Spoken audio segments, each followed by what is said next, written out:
Boom, hey YouTube, it's me, Nate Lovelady. So, I wanted to kind of touch on dehumanization and how the program dehumanized some of the most fragile minds that the world could offer. So, you know, upon first arriving at the facility at Ivy Ridge, you're immediately taken into a room, or at least I was, and many others were after me. Your head shaved, you're stripped down, you're practically naked, you squat, you grab your balls, move them to the side, and they make sure that you're not bringing anything in. And you do that as a kid. Can you imagine being a 12-year-old, 14, 15-year-old? Imagine being, anybody in, you're forced to be naked in front of a peer, because there was upper levels in the room, and then B, a grown adult that you've only known for probably maybe 5 minutes, if that. It's if you're just introduced, then probably less. So that's where the dehumanization begins. You're shaved bald, you're put in a sweatsuit after you're stripped, and then you're put into the population depending on the time of the day that you get there. When I got there, it was late afternoon, and basically it was right around dinner time. There wasn't much time after, and I didn't talk much after first arriving there. But you ask yourself, how the fuck did I get here, and where the fuck am I? And how could my parents, my mom, do this to me, And you kind of start right off the bat just getting beat down. You're told why you're not good enough, why you're there. When I was there, so the first night I was there, and many nights after, I slept on a mattress on the floor in the hallway. And the first night I was there, I was laying there wide awake, and the people that were there to guard the halls at night, and it was the lingering over of the night staff. It seemed like there was always one person that was there late, that was there during the day. So I don't remember this particular fella's name, but he was a tall guy, tall, lanky guy. He had about a half goatee, short, kind of shaved down hair. I want to say he had tattoos on his arms. Real piece of shit. But anyways, I'm laying there, and I'm pretty much wide awake with my eyes closed, and the first thing they do is they know that. So they started to say really explicit things directed towards my mother, to try to get a rise on me, to try to get me to pop out of that bed so they could show me exactly who's in charge, which that was done initially. As soon as I got there, I was wrestled, dropped to the ground during my haircut. And I kind of learned real quick how things were going to go if you became physical. And at that point, man, I was just a kid. I didn't really have the balls to do that kind of shit. I wasn't going to wrestle 4 grown adult men. So that was the first instance, well, first of a few instances of the dehumanization. Next, throughout the night at all hours, sometimes if it was a windy night, you were fucked, man. You weren't sleeping. Those alarms, woo, woo, woo, woo. Sometimes they go off every 30, 40 minutes, and you'd spring out of bed, line up in the hallway, do a head count, wait, all clear, you get back in bed. The worst part is this would happen, and when it happened like 30 minutes before you had to wake up for the day. So you'd get up and you'd be like, oh shit, and then you'd lay back down, and then 20, 30 minutes later it's time to get up for the day. And you never really knew what time it was. Once you hit like hit the dorms, and it was lights out. You never really knew what time it was. So that really fucked with your mind quite a bit. The sleep deprivation. Then, boom, you're out of bed in the morning. First thing, line up to the gymnasium. I remember we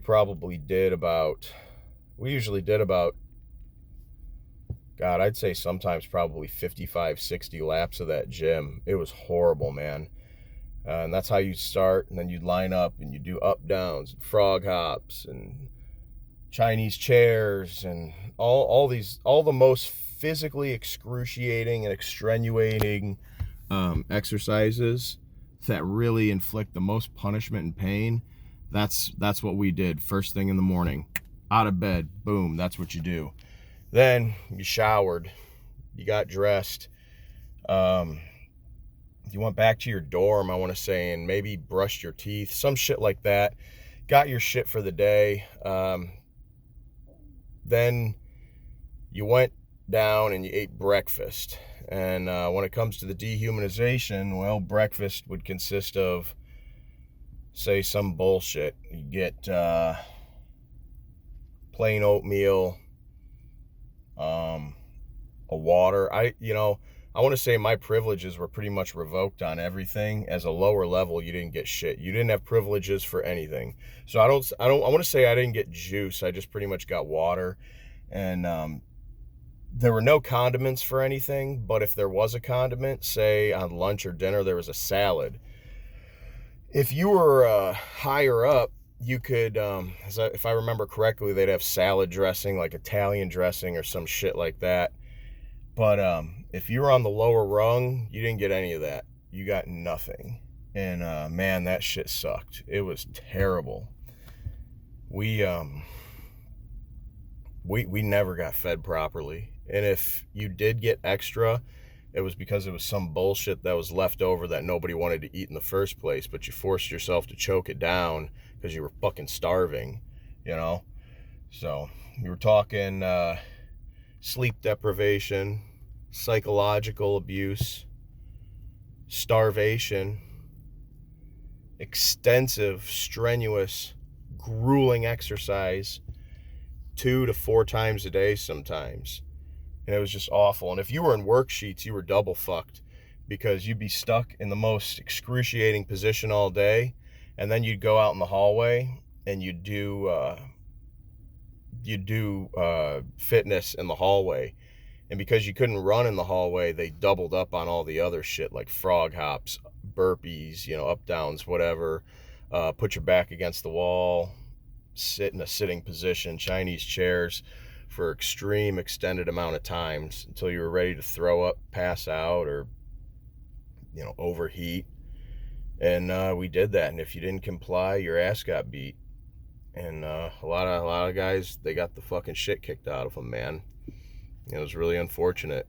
And at the time, I think when everything was going on, you're so dehumanized and you're so psychologically fucked up in the head that you do know what's going on. There is something wrong, but you've been made to feel like such a scum of society and such a piece of worthless trash shit that sometimes in your head, you kind of justify what's happening to you.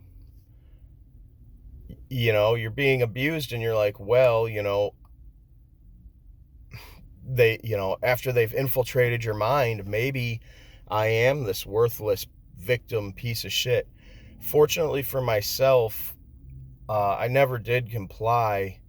I couldn't comply with something I knew was so wrong, but